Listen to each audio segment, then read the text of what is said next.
পাগল নবী মনে রাখিও, মন যদি দিতে হয় নবীকে দি।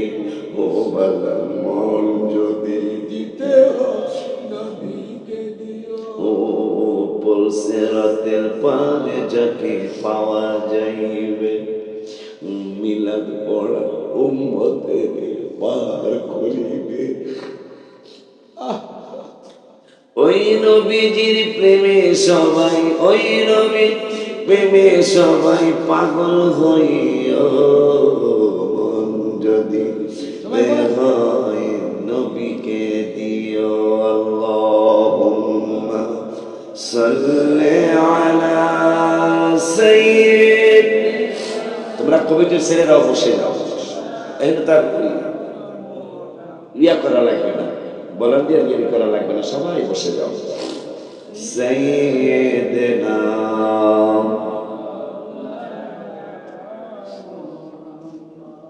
নবী গো আপনার ভালোবাসায়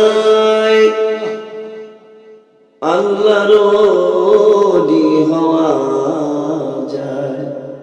হাবিব গো আপনার ভালোবাসায় গুনাহ খাতা ঝরে যায়। আল্লাহুম্মা সাল্লি আলা সাইয়্যিদিনা মাওলানা মুহাম্মদ ওয়া আলা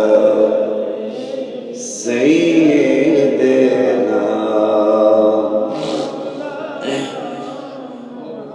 আলহামদুলিল্লাহ ওয়া শুকরুলিল্লাহ ওয়াসসালাতু ওয়াসসালামু আলা রাসূলিল্লাহ, আম্মা বাদ।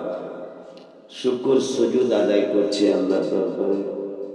চিটাগঙ্গের সৈয়দ মসিহুদ্দৌলা মাদ্দাজিলহুল আলী পীর সাহেব হুজুর কেবলার শুভ আগমনে প্রধান অতিথিয়তায় আমার শ্রদ্ধ বড় ভাই প্রিন্সিপাল হুজুরের উপস্থিতিতে, এলাকার গণ্যমান্য ব্যক্তিবর্গের উপস্থিতিতে, চমৎকার পোস্টার নাই ওদের নাই না? আচ্ছা, দরকার আছে না?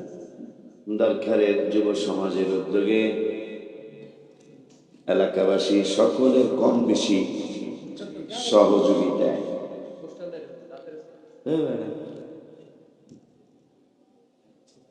সকলের সহযোগিতায় চমৎকার সুন্নি মহাসম্মেলন করা হয়েছে।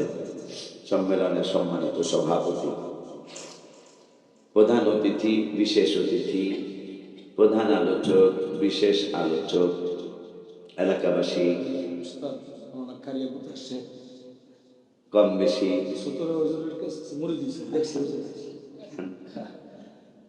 যে আল্লাহ আমাকে প্রথম বার্ষিক মনে দেখলাম আজকের মাহফিলটা, নতুন করে যুবকরা নতুন উদ্যোগে, এমনি তো দরকার অনেক আগের থেকে মাহফিল হচ্ছে, ঠিক কিনা?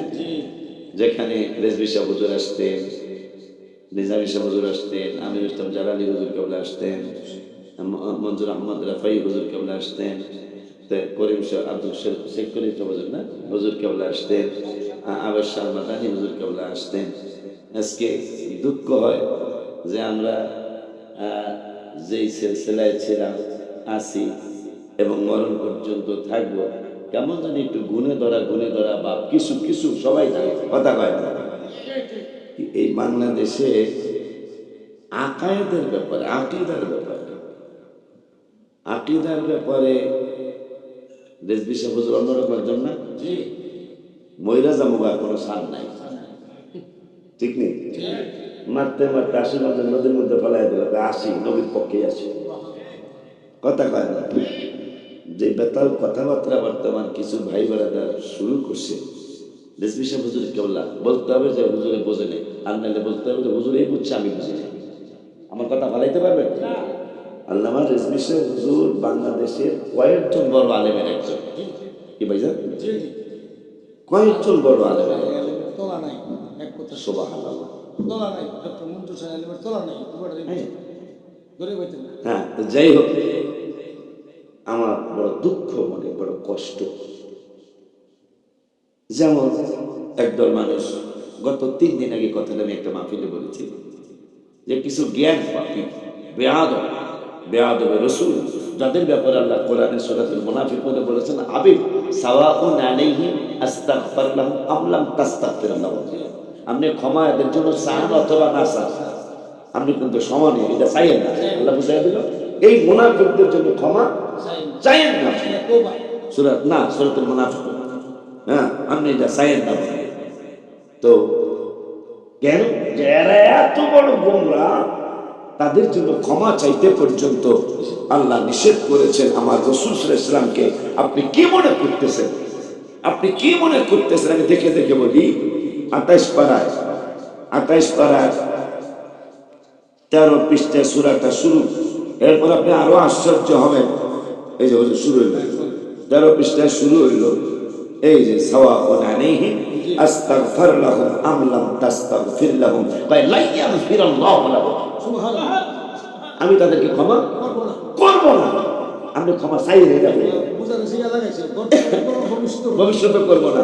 ওইদা কিলা লাহুম, এর আগে বলছে যাই ফাজদামি যাই করছো, আল্লাহ বলতেছে তোরা তো অনেক ফাজিল, নইলে 1400 বছর আগে আল্লাহ বললেন ইয়া আইয়ুহাল্লাযীনা আমানু লা তাকুলু রাঈনা, আমার হাবিবকে রাঈনা বলে সম্বোধন করো না।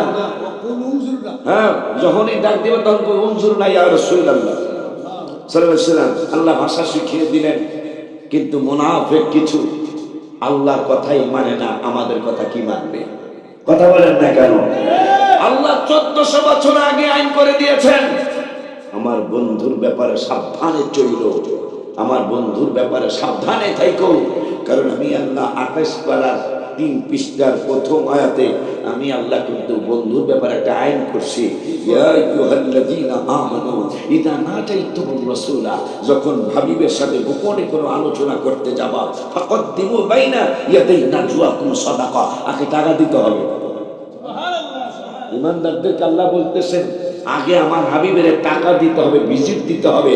ডাক্তারের কাছে গেলে ভিজিট না দিলে ডাক্তার রুগী দেখে না, কবিরাজের কাছে গেলে কবিরাজ রুগী দেখে না, কয় লাল গামছা লাগবে। কবিরাজের কাছে কিন্তু ভিজিট বেশি পাই যায়, ডাক্তার তো 500 না, কবিরাজে কিন্তু কয় এই 5-7 একটা গামছা লাগবে, 2 কেজি দাজি সেল চাল, কথা কয় না কি লিখে না, 1 কেজি ডাল, একটা রাতা লাগবে দেশি গো,